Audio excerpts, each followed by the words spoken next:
Okay. Ephesians 6 verse 13 onwards. Therefore take up the whole armor of God, that you may be able to withstand in the evil days. All to stand. Stand therefore, having girded your waist with truth, having on the best breastplate of righteousness, and having shod your feet with preparation of the gospel of peace. Above all, taking the shield of faith, with which you will be able to quench all the fiery darts of the wicked one. And take the helmet of salvation and the sword of Spirit, which is the word of God. இந்த வசனத்தை புரிச்சு நான் சொல்லும் போது உங்களுக்கு புரியும். இது நம்ம ஒரு காரியத்துக்கு நேராக போகும்போது நம்மளுடைய பாஸ்டர் எப்படி இருக்கணும் அப்படின்ற ஒரு விஷயத்தை இது குறிக்குது. எனக்கு ஒரு யோசனை வந்துச்சு. நம்மளுக்கு எல்லாமே ஒரு யோசனை தான். இப்போது ஒரு மரத்தை தூரத்துலேருந்து பார்க்குறீங்கன்னு வச்சுக்கோங்க. மரத்தை தூரத்துலேருந்து பார்க்குறீங்க. நம்ம மரத்தை ஏற்கனவே பார்த்ததுனால நம்மளுக்கு அந்த மரம் சைஸ் தெரியும். புரியுதுங்களா? இப்போ தூரத்துலேருந்து ஒரு மரம் பார்க்கணுன்னா ஓகே இது பெரிய மரம் அப்படின்னு தெரியும். ஏன்னா நம்ம ஏற்கனவே மரத்து பக்கத்தில் நின்று இருக்கோம், மரத்தை பார்த்துருக்கோம். ஸோ அந்த மாதிரி தூரத்துலேருந்து பார்க்கும்போது ஓகே ஒரு மரம் இருக்குதுன்னு யோசிக்கிறீங்க. ஸோ அந்த மரத்தோட உண்மையாக எவ்வளோ பெருசு, என்ன இருக்குது, எத்தனை பிரான்ச்சஸ், எத்தனை leaves, what's the matter of the tree அப்படின்னு பார்க்கணுன்னா என்ன பண்ணோன்னா அந்த மரத்துக்கிட்ட போனால் தானே தெரியும். மரத்தை துல்லியமாக பார்க்கணுன்னா எங்கே போனோம்? மரத்துக்கிட்ட போகணும். அந்த மாதிரி தேவனை அறிந்து கொள்ளணுன்னா என்ன பண்ணோம்? தேவன்கிட்ட போகணும். தேவன்கிட்ட போகணும். எங்கே தேவன்கிட்ட போகணும்? தேவன் எங்கே இருக்கார்? தேவன் காணக்கூடாதவர். நமக்குள்ளே அவர் எப்படி இடைப்படுறாரு? ஆவிக்குரிய ரீதியில் இடைப்படுறாரு. ஸோ தேவன்கிட்ட போனோன்னா பக்கத்தில் சேர் போட்டு உட்காந்துக்குது இல்லை. ஆவிக்குரிய ரீதியில் நம்ம வளரும் போது தேவன்கிட்ட போவோம். ஏன்னா தேவன் ஒரு அலைன்மெண்ட் வச்சுருக்காருல, அந்த அலைன்மெண்ட்டோடு நம்ம அலைன் ஆகும்போது ஆவிக்குரிய நிலைமையில் என்ன பண்ணுவோம்? கிட்ட போவோம். ஸோ நீங்கள் அப்படி கிட்ட போகும்போது என்ன தெரியும்? அந்த மரத்தை பற்றி தெரியும். அந்த மாதிரி நம்ம வாழ்க்கையில் ஒரு விஷயத்தை இப்போ மரத்துக்கிட்ட போயிட்டீங்கன்னு வச்சுக்கோங்க. மரத்துக்கிட்ட போயிட்டீங்க, அந்த மரத்து பின்னாடி ஒருத்தர் நின்றுட்டுருக்காரு. அந்த ட்ரங்கை மறைச்ச மாதிரி ஒருத்தர் நின்றுட்டுருக்காரு வச்சுக்கோங்க. உங்களுக்கு தெரியுமா இந்த சைடு இருந்தால்? தெரியாது. தெரியும். அப்படி பார்க்கணுன்னா என்ன பண்ணோம்? மரத்தை விட்டு வெளியே வந்து பார்த்தா தான் தெரியும். அந்த மாதிரி நீங்கள் தேவனுக்கிட்ட போகும்போது உங்கள் ஆவிக்குரிய ரீதியில் வளரும் போது நீங்கள் அங்கேருந்து இந்த உலகத்தை பார்த்தீங்கன்னா அந்த உலகம் தெரியாது. ஓகேங்களா? ஏன்னா தேவன் எவ்வளோ பெரியவர்னா, இந்த லெஃப்டில் பார்த்தாலும் தேவனாக இருப்பார், ரைட்டில் பார்த்தாலும் தேவனாக இருப்பார், ஸ்ட்ரைட்டாக பார்த்தாலும் தேவனாக இருப்பார். இதுக்கு ஒரு பெஸ்ட் எக்ஸாம்பிள் நம்ம ஒரு கிரகத்தை தான் சொல்ல முடியும். ஏன்னா நீங்கள் வேர்ல்டு தூரத்துலேருந்து ஒரு ஸ்பேஸ்லேருந்து பார்த்தீங்கன்னா வேர்ல்டு ஒரு பால் மாதிரி தெரியும். ஒருவேளை மனுஷன் மூணுக்கு போகிறதுக்கு முன்னாடி அவன் நினச்சிருப்பான் ஏதோ ஒரு சின்ன பால் மாதிரி இருக்குது. அவனுக்கு அது பிளானட்னு தெரிஞ்சிருக்காது. அதுக்கு போனான்னு சொல்லிட்டு அவன் என்ன பண்ணியிருக்கான்? பிரயாசம் எடுத்து ஒரு ராக்கெட்டோ இல்லை ஒரு ஜெட்டோ ரெடி பண்ணி மூணுக்கு போனான்னு சொல்லிட்டு ஒரு பிரயாசம் எடுத்திருக்கான். ஸோ அங்கே கிட்ட போய் பார்க்கும்போது தான் அவனுக்கு என்ன தெரியுது? ஓ, மூணு ஒரு பிளானட்ப்பா. அந்த பிளானட்டில் போய் நின்றுட்டானா என்ன தெரியுது? ஃபுல்லாக எங்கே பார்த்தாலும் மூணு தான் தெரியுது. ஏன்னா அது அவ்வளோ பெருசு. ஸோ தேவனுக்கிட்ட நம்ம ஆவிக்குரிய ரீதியில் போகும்போது நம்ம இந்த உலகத்தை பார்க்கும்போது ஒன்றுமே தெரியாது. அப்படி பார்க்கணுன்னா தேவனுக்கு மூலமாக தான் பார்க்க முடியும். ஸோ நீ தேவன் அப்போது என்ன பிரின்சிபல் அப்படின்னா, God and Lian, Joshua and Lian வராது. Joshua, God and Leah. Joshua, God and the church. ஓகேங்களா? Joshua, God and my father. அப்போ நீங்கள் யார் கூடயா இடைப்பட்டீங்கன்னா Joshua, God and that person. So எல்லாத்துலேயும் என்ன பண்ணுறது? தேவன் எடுத்துகிட்டு வரோம். Joshua education, Joshua God and education. Joshua எந்த ரீதியாக இருந்தாலும் உங்களுக்குள்ளே என்ன வரணும்? உங்களுக்கு நடுவில் தேவன் வரணும். ஸோ அந்த மாதிரி நம்ம என்ன பண்ணோம்? தேவன் மூலமாக எல்லாத்தையும் சந்திப்போம். ஸோ அந்த தேவன்கிட்ட போகிற ஒரு ப்ராசஸ் இருக்குல்ல, தேவன்கிட்ட போகிறதுக்கு ஒரு ப்ராசஸ் இருக்குது. ஆவிக்குரிய ரீதி மெச்சூரிட்டினால் நம்ம பிதாவை காண்போம். ஸோ அந்த ப்ராசஸ் தான் இந்த வசனத்தில் சொல்லுது. நம்ம எப்படி இருக்கணும், என்ன ஒரு அதாவது தேவனுடைய எதிர்பார்ப்புன்னு சொல்லலாம். Stand therefore having girded your waist with truth. அது என்ன வேஸ்ட்னா உங்கள் இடுப்பு பகுதியை சொல்லுது. ஸோ அந்த இடத்துல என்ன இருக்கணும், உண்மை இருக்கணும். வேஸ்ட் உங்கள் பாடிக்கு ஒரு என்ன ஃப்ரேம், ஓகேங்களா. இந்த எலும்பு இல்லைன்னா நம்ம உடம்பு நிற்கிறதே கஷ்டம். ஸோ உங்கள் ஃப்ரேம், உங்கள் அடித்தளம் என்னவாக இருக்கணும்னா உண்மையாக இருக்கணுமா, உண்மையாக இருக்கணும். Next, having put on the breast plate of righteousness. ஒரு பிரஸ்ட் பிளேட்டுன்னொடனே ஒரு சோல்ஜர் பாருங்கள். ஒரு சோல்ஜர் பார்த்த உடனே அவனுக்கு என்ன தெரியும், சோல்ஜர் எப்படி நிற்பான், இப்படியா நிற்பான், இப்படி நிற்க மாட்டான், இப்படி நிற்பான், நெஞ்சு தூக்கி நிற்பான். ஏன்னா வாடா வெட்டுறானோ, ஏன்னா அவனுக்கு அதான் ஒரு சோல்ஜர்னால் என்ன, வாடா வெட்டுறான், நானும் வெட்டுறேன், அதான். ஸோ அவனை பார்க்கும்போதே அவன் நெஞ்சு தான் தூக்கிட்டு கம்பீரமாக நிற்போம். அவன் நெஞ்சை பார்க்கும்போது என்ன தெரியணுமா, அவனுடைய நீதி தெரியணுமா, அவனுடைய பாதையில் ரைச்சஸ்னஸ்னால் என்ன, ஆவிக்குறை நிலையில் நீதி தெரியணுமா. அதுக்கப்புறம் and having shot your feet with preparation of gospel at peace. உங்கள் பாதம் போகிற இடம்லாம் காஸ்பெலை பரப்பணுமா, சுவிசேஷம் இருக்கணுமா. ஸோ அப்போ உங்கள் பாதம் போகிற இடம்னா சுவிசேஷம் இருக்குன்னா நாங்கள் சுவிசேஷம் இருக்கிற இடத்துல தான் உங்கள் பாதம் போகணும். ஸோ என்ன பண்ணால் இது என்ன மேட்டர்னா எல்லாத்துக்கும் எங்கே இப்படின்னா வர முடியாது, அப்படின்னா வர முடியாது, அப்படியே நிற்க வேண்டியதா அந்த மாதிரி. அதுக்கப்புறம் above all taking the shield of faith with which you will be able to quench all the fiery darts of the wicked. fiery dartsனா என்ன தெரியுங்களா, அம்பு விடுவாங்களே, அம்பில் நெருப்பு இருக்கும் பார்த்துருக்கீங்களா. அது என்ன மேட்டர்னா, ஒரு அம்பை விட்டிங்கன்னா சப்போஸ் அவனை குத்தலைனா கூட அந்த நெருப்பு என்ன பண்ண ஒரு பாதிப்பு ஏற்படுத்தும். ஸோ நம்ம வாழ்க்கையில் நிறைய பிரச்சனை அப்படி தான். அந்த பிரச்சனையை விட்டு வெளியே வந்தாலும் பிரச்சனை, பிரச்சனையில் இருந்தாலும் பிரச்சனை. ஸோ அந்த மாதிரி ஒரு பிரச்சனையை சால்வ் பண்ணுறதுக்கு என்ன இருக்குது, நம்மக்கிட்ட விசுவாசம் இருக்கணும்னு சொல்கிறாங்க. குவென்ச் அப்படின்னா என்ன தெரியுங்களா, குவென்ச் இந்த கத்தி ரெடி பண்ணும்போது நான் அந்த ஃபோர்ஜ்ட் இன் ஃபயரில் ரொம்ப பார்ப்பேன். கத்தி ரெடி பண்ணும்போது என்ன பண்ணுவாங்கன்னா, அந்த ஷார்ப் பண்ணுறதுக்கு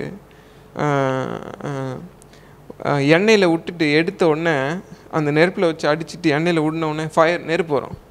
நெருப்பு வந்த உடனே என்ன பண்ணுவாங்க, டக்குன்னு திரும்ப எண்ணெயில் விடுவாங்க. எண்ணெயில் விடனே புஷ்ன்னு போயிடும். ஸோ அந்த மாதிரி பிரச்சனை இருந்தாலும் பிரச்சனை, வெளியே போனாலும் பிரச்சனைன்ற ரொம்ப பிரச்சனையாக ஒரு பிரச்சனை இருக்குதுல்ல, அந்த மாதிரி பிரச்சனையை மேற்கொள்கிறதுக்கு நம்ம விசுவாசம் இருக்கணுமா. அந்த விசுவாசம் எப்படி அந்த பிரச்சனையை போக்குமா, இப்படின்னா ஒரு முறை அப்படின்னா ஒரு முறை இருந்தீங்களா சன்னு போயிடுமா. அடுத்தது, and take the helmet of salvation and the sword of the Spirit which is the word of God. Sword of Spirit which is the word of God. ஸ்வாடை எதுக்கு ஒப்பிடலான்னா தேவனுடைய வார்த்தை முன்பதாகவே போட்டிருக்கு, இருபுறம் கருக்குள்ள பட்டயம். ஸோ அதனால் எப்படியும் நவர முடியாது, இப்படி வெட்டினாலும் வெட்டும், அப்படி வெட்டினாலும் வெட்டணும், ஒரே சொருவு தான் நேராக போயிடும். ஸோ ரொம்ப டேஞ்சரஸான ஒரு பொருள். அதனால் அந்த அந்த வார்த்தையில் நம்ம வளரும் போது நம்ம ஆவிக்குரிய ரீதி வார்த்தையாக மாறுது. ஓகேங்களா, நம்ம ஆவிக்குரிய ரீதியில் என்ன இருக்குன்னா வார்த்தை தான் இருக்குது. ஸோ அந்த வார்த்தையாக மாறும்போது உங்கள் ஆவிக்குரிய ரீதி எப்படி இருக்குமா, கத்தி மாதிரி இருக்கும். ஸோ அப்போ உங்ககிட்ட எப்படி இருப்போம், கத்தி மாதிரி இருக்கும். அதனால தான் இன்னொரு பகுதியில் பார்த்தோம்னா என்ன சொல்லுது, பாம்பை போல வினா உள்ளவனாயும் புறாவை போல கபடற்றவனாயும். அவனை ஒரு வேளை நான் ஒரு எக்ஸாம்பிள் இப்படி இருக்குமோ, ஏன்னா நோயிங் காட் இஸ் இன்ஃபினிட் இப்படி தான் சொல்ல முடியாது. ஆனால் ஒரு பிரின்சிபிள்ஸ் இருக்குது. பட் இவ்வளோ தான்ப்பா தேவன் சொல்ல முடியாது, ஏன்னா அவர் இயற்கைக்கு அப்பாற்பட்டவர். மனுஷன் மைண்டில் புகுறாத விஷயத்த பண்ணுறது தான் தேவன். ஸோ எப்படி சொல்லலான்னா, பார்க்கறதுக்கு பாவமாக, இப்போ ஒரு பையனை பார்க்கறதுக்கு பாவமாக இருந்தனா நம்ம என்ன பண்ணுவோம், அந்த பையனை பார்க்க பாவமாகறான். ஆனால் அவன் ஏதோ ஒரு பயங்கரமான விஷயம் செஞ்சான், போடுறான் இப்படி பண்ணுறான், பார்க்கறதுக்கு பாவமாகறான், இப்படி போடுற வேலையை பண்ணுறான். அது நல்ல விஷயமா இருந்தாலும் கெட்ட விஷயமா இருந்தாலும் சரி, என்ன பண்ணும், பார்க்கறதுக்கு பரிதாபமாகுது, என்ன மாதிரி வேலை பண்ணுது பார்த்தீங்களா அப்படின்னும். ஸோ அந்த மாதிரி நம்ம எப்படி இருக்கணுமா, இருபுறம் கருக்குள்ள பட்டயத்தை போல் நம்ம ஆவிக்குரிய ரீதி வளர்ந்துருக்குமா. ஸோ இந்த மாதிரி ப்ராசஸ் எல்லாம் உங்ககிட்ட வர வர வர வர தான் நீங்கள் என்ன பண்ணுவீங்கன்னா தேவன்கிட்ட போவீங்க. ஸோ அப்படி இப்போ நான் பேசுறதுல எதுனா மாமிசத்தை பற்றி பேசினேன் இல்லை எங்கே மாமிசம் எங்கே போயிடுச்சு? மாமிசம் வந்து இந்த உலகத்தில் தான். ஆனால் மாமிசம் தேவை. ஆனால் நான் இது வரைக்கும் மாமிசத்தை பற்றி பேசவே இல்லை. எல்லாமே ஆவிக்குரிய ரீதியை பற்றி தான் பேசிகிட்டு இருந்தேன். ஸோ மாமிசம் எங்கே போகும்னா நசுக்கப்பட்டுரும். உங்கள் ஆவிக்குரிய ரீதி வளர என்ன பண்ணோம்? மாமிசம் நசுக்கப்பட்டுரும். ஸோ மாமிசம் எங்கேன்னு தெரியாது. உங்கள் மாமிசத்தில் நீங்கள் இருந்தாலும் மாமிசம் தெரியாது. நான் பெம்மி கூட பேசிகிட்டு இருந்து ஃபோனில் பேசிகிட்டு இருக்கும்போது அது ஒரு எக்ஸாம்பிள் கொடுத்துச்சு. அது வேறு ஒரு மாதிரி எக்ஸாம்பிள் கொடுத்துச்சு. ஆனால் என் மைண்டில் வேறு ஒரு விஷயம் வந்துச்சு. இப்போ நீங்கள் ஒரு ஐஸ் கட்டின்னு வச்சுக்கோங்க, ஒரு க்யூப் ஆஃப் ஐஸை வெளியே எடுத்து வச்சிட்டிங்கன்னா என்ன ஆகும்? உருகிடும். ஆனால் தேவன் என்ன தெரியுமா சொல்கிறது? நீ உருகக்கூடாது. அது எப்படி உருகாமல் இருக்க முடியும்? ஃப்ரிட்ஜு உள்ளேருந்தால் உருகாதுப்பா. வெளியே எடுத்து வச்சுட்டு உருகக்கூடாதுன்னா என்ன நியாயம்? அதுதான் இயற்கைக்கு அப்பாற்பட்ட ரீதி. இதை யோசிக்க முடியுமா? யோசிக்க முடியாது. ஸோ இதுதான் என்ன பண்ணுறது, என்ன இயற்கைக்கு அப்பாற்பட்ட ரீதி. ஓகே, இப்போது நம்மளோட ஆவிக்குரிய ரீதியும் அவரோட ஆவிக்குரிய ரீதியும் ஒரு அலைன்மெண்ட்குள்ளே வரும். அப்போ தான் இந்த ப்ராசஸ் போக முடியும். ஒரு பாயிண்ட் ஆஃப் அந்த ஒரு பாயிண்ட் ஆஃப் வியூ எப்படி பார்க்கலாம் அப்படின்னா, அந்த அலைன்மெண்ட்டு தான் உங்களோட ஜெபம். இப்போ தான் பாஸ்டர் ஜெபத்தை பற்றி பேசின்னு போனோம். அதனால தான் நான் சொன்னேன் எல்லாத்தையும் அவர் பேசிட்டார். அந்த அலைன்மெண்ட்டு தான் என்னது? ஜெபம். ஸோ அலைன்மெண்ட்டு தான் ஜெபம்னு சொல்கிறீங்களே, என்ன இது எனக்கு புரியலையே. நீங்கள் நம்ம என்ன யோசிக்கிறேன்னா, பெரிஃபரலான கம்யூனிகேஷன் இருக்கணும். பட் அதை விட முக்கியமானது என்னது? நம்ம ஆவிக்குரிய ரீதி அலைன் ஆகும். ஆவிக்குரிய ரீதி அலைன் ஆகக்கூடிய ஒரு கம்யூனிகேஷன் நமக்கு தேவனுக்கு கூட இல்லைன்னா அது ஜெபமே கிடையாது. வேறு என்ன பேச போகிறீங்க? நல்லா இருக்கிறியாப்பா, சாப்பிட்டியாப்பான்னு கேட்பீங்க. ஸோ உங்கள் ஆவிக்குரிய ரீதியோட அலைன்மெண்ட்டுக்காக ஒரு டாக் டு காட் தான் என்னது? ப்ரேயர். ஸோ அந்த இது என்ன சொல்லலாம்னா, நம்மளுடைய ஃபுல் லைஃப் பேக்கேஜுக்கே ஒரு மாடல் டிசைன்னு சொல்லலாம். ஸோ இதில் மாமிசம் என்ன ஆகும்? ஒன்று எங்கே இருக்குதுன்னே தெரியாது. அப்போனா என்ன பண்ணுவோம்? ரொம்ப கஷ்டப்படும். மாமிச ரீதி ரொம்ப கஷ்டப்படும். ஏன்னா நம்ம ஆவிக்குரிய ரீதிக்கு கான்சென்ட்ரேட் மாமிச ரீதி கான்சென்ட்ரேட் பண்ணாமல் இருக்க, அதுக்கு எனக்கு இது வேணும்பா, எனக்கு அது வேணும்பான்னு கேட்கும்போது நீங்கள் என்ன பண்ணுறீங்க? அமைதியார் ஒன்றும் பண்ண அமைதியார், நம்ம அப்புறம் வச்சுக்கலாம் அப்படின்னு. ஸோ அந்த மாதிரி இருக்கும்போது மாமிசம் என்ன பண்ணோம்? ரொம்ப கஷ்டப்படும். ஸோ கஷ்டப்படுற ஒரு சூழ்நிலை தான் நம்ம என்னது? இந்த பாத்வே. கண்டிப்பாக மாமிச ரீதி கஷ்டப்பட்டால் நம்மளுக்கு கஷ்டம் தானே. இப்போ வந்து என்னை ஒரு டபால்னு ஒரு அறை விட்டா எனக்கு எப்படி இருக்கும்? ரொம்ப பாவமாக இருக்கும்ல. ஆமாம்ல, என்னப்பா இப்போ திடீர்னு யாராவது டபால்னு எங்கே வந்து அச்சா எப்படி இருக்கும்? ஐயோ என்ன அஷ்டாங்களே அப்படின்னு. அது மாமிசம்.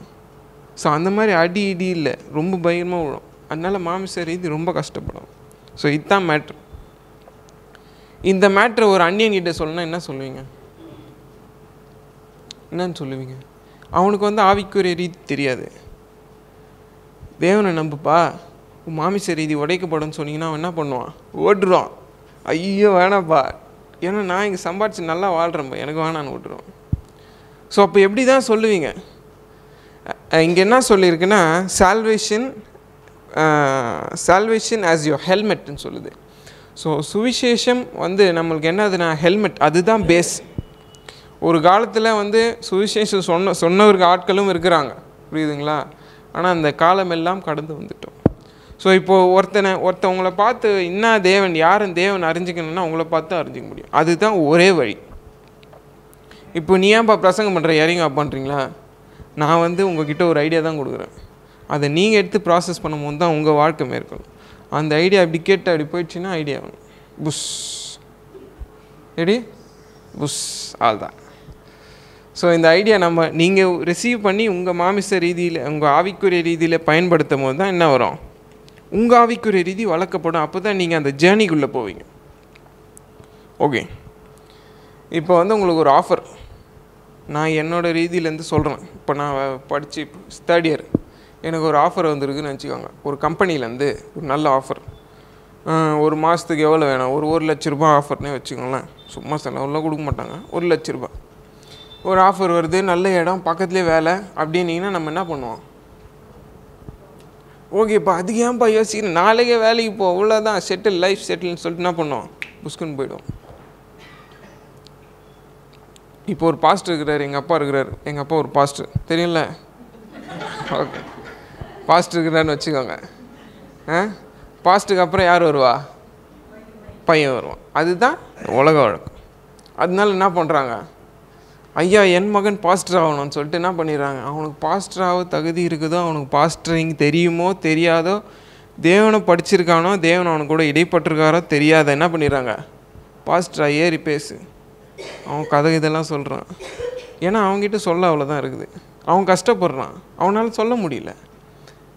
இன்னொரு விஷயம், இது வந்து செகண்ட் ஸ்டெப்பு. அவங்க பையனை தான் ஏற்றி விட்டுறாருன்னு வச்சுக்கோங்களேன். அவங்க அப்பாவே உள்ளார கஷ்டப்பட்டு தான் இருந்தார். அவர் வந்து அவர் வாழ்க்கையில் கடன் பிரச்சனை அது இது ரொம்ப கஷ்டம். ஆனால் அவர் சொல்லுவார், ஐயா நான் ஊழியம் செய்கிறேன், தேவன் பார்த்துப்பாருன்னு சொல்லுவார். ஆனால் வந்து அவங்க வாழ்க்கையை பார்த்தீங்கன்னா என்ன தெரியாது? ஆவிக்குரிய ரீதியின் வளர்ச்சி எங்கே தெரியும்? மாமிச ரீதியில் தெரியும். அந்த செடியோட வேறு ஆழமாக என்ன ஆகும்? செடி ஹைட்டாக வளரும். ஹைட்டாக வளரலைன்னா என்ன அர்த்தம்? ஆழமாக போகலான்னு அர்த்தம். சும்மா பட்டு மட்டும் விட்டு அப்படியே நிற்குதுன்னா என்ன அர்த்தம்? இன்னும் வளரவே இல்லையாப்பா. நான் எங்கேப்பா வெளில பார்த்துன்னு எங்கேப்பா பார்க்குறது? வளர்ந்தா தானேப்பா வெளில இருக்கிறவன் பார்ப்பான். நான் ஆவிக்குரிய ரீதியில் வளரலைன்னா வேறு உள்ளே வந்தால் மாமிச ரீதியில் என்ன செடி வளரணும்ல. ஸோ அந்த மாதிரி என்ன பண்ணிடுறாங்கன்னா, நானும் பாஸ்டரு, நானும் ஒரு சர்ச் வச்சுக்கிறேன் அப்படின்னு சொல்லிட்டு எல்லோரையும் கூப்பிட்டு உட்கார வச்சு எது கதெல்லாம் சொல்கிறாங்க. இப்போ இதில் என்ன மேட்டர்னா, all good things are not from God. ஓகேங்களா? இப்போ நீங்கள் பஸ்ஸில் போயிட்டே இருக்கீங்கன்னு வச்சுக்கோங்க, ரொம்ப நேரம் கால் வலிக்குது, ரொம்ப நேரம் போகிறீங்க, டக்குன்னு ஒரு சேர் கிடச்சா என்ன பண்ணீங்க? உட்காந்துப்போம். அப்படி தான் நம்ம வாழ்க்கையில் என்ன பண்ணோம்? ரொம்ப கஷ்டப்படுற சூழ்நிலை, டக்குன்னு ஒரு நல்ல இடம் கிடைக்கும், டக்குன்னு உட்காந்துப்போம். அப்பா சூப்பராக உட்காந்துப்பேன். அப்படி உட்கார்றதுக்கு முன்னாடி நீ என்ன பார்க்கணுன்னா, இது நான் உட்கார வேண்டிய இடமான்னு பார்க்கணும். இதை வந்து வெளியே இருக்க ஆள்கிட்ட சொன்னீங்கன்னு வச்சுக்கோங்க, அட என்னப்பா லூஸ் மாதிரி பேசினு இருக்கிற, சேர் எது டக்குன்னு உக்காந்துக்கோ அப்படின்னுவோம். அதுதான் என்ன சொல்கிறதுன்னா, உலகத்துக்கு பைத்தியனாக. அப்படி உட்காரலாம் என்ன சொன்னாங்கன்னா, பைத்தியக்காரன் உட்கார்றான்னு. அப்போ உலகத்துக்கு நீங்கள் என்ன தெரிவிங்க? பைத்தியக்காரனாக தெரிவிங்க. ஆனால் நீங்கள் உன் மைண்டில் என்ன யோசிக்கணும்னா, இது என் இடமா, இங்கே தான் என் வாழ்க்கையில் நான் சூட் ஆகணுமா? அப்படி சூட் ஆகாமல் தவறான இடத்துல நிறைய பேர் சூட் ஆகிடுறாங்க. அது பாஸ்டரிங்கோ இல்லை படிப்போ இல்லை இன்னவோ, தவறான இடத்துல சூட் ஆகிட்டு என்ன பண்ணுறாங்க? எனக்கு வரலையே, கிடைக்கலையே, வாழ்க்கை போராட்டமாக இருக்குது. ஏன் போராட்டமாக இருக்காது? நல்ல இடம்னு பார்த்து உக்காந்துட்ட, நல்ல இடத்த தேவன் தான் கொடுத்தாரான்னு பார்த்தியா? இல்லையே. நல்ல இடம்னு பார்த்தா தேவன் தான் கொடுத்ததா? அப்போ இந்த உலகத்தில் இருக்கவன் நல்லா தானே வாழ்கிறான், அவனுக்கும் உனக்கும் என்ன வித்தியாசம்? ஸோ அப்போது நான் முன்னாடி சொன்ன மாதிரி, you got and everything in the world. And you got எல்லாமே, ஆவிக்குரிய ரீதியாக இருந்தாலும் சரி, மாமிச ரீதியாக இருந்தாலும் சரி, உங்கள் கல்யாணம் வந்தாலும் சரி, உங்கள் வாழ்க்கையாக இருந்தாலும் சரி, என்ன வரணும்? தேவன் நடுவில் வரணும். ஸோ அந்த மாதிரி தேவன் நடுவில் வைக்காமல் நம்ம பண்ணுறது, அதுதான் நான் சொன்னேனே. ஏன்னா நிறைய பேர் என்ன சொல்லுவாங்க, பாஸ்டர் ஆனால் கூட தப்பாப்பா அப்படின்வாங்க. ஏன்னா பாஸ்டர் ஆகிறது என்னது? ஊழியம் செய்கிறதாச்சு. பாஸ்டர் ஆனால் கூட ஊழியம் செஞ்சால் கூட தப்புன்றீ, என்னப்பா நீன்னுவாங்க. ஸோ அதனால் எந்த வேலையை செஞ்சாலும் நம்ம என்ன யோசிக்கணும்? தேவன் நம்ம கூட இருக்கிறாரான்னு யோசிக்கணும். ஸோ இந்த பகுதியில் முன்னாடி என்ன வருது அப்படின்னா, கீழ்ப்படிதலை பற்றி போட்டிருக்கு. பிள்ளைகள் தகப்பனார்கிட்ட கீழ்ப்படியணும் அப்படின்னு. கீழ்ப்படிதலுக்கு சிம்பிள் யார்? இயேசு கிறிஸ்து. ஏன் அவர் நம்ம நேசிக்கலையா? இயேசு நேசிக்கிறாரா இல்லையா? நம்மளை நேசிக்கிறாரா? அப்படியா? அப்போ ஏன் கீழ்ப்படிதல் சிம்பிள்ன்றீங்க?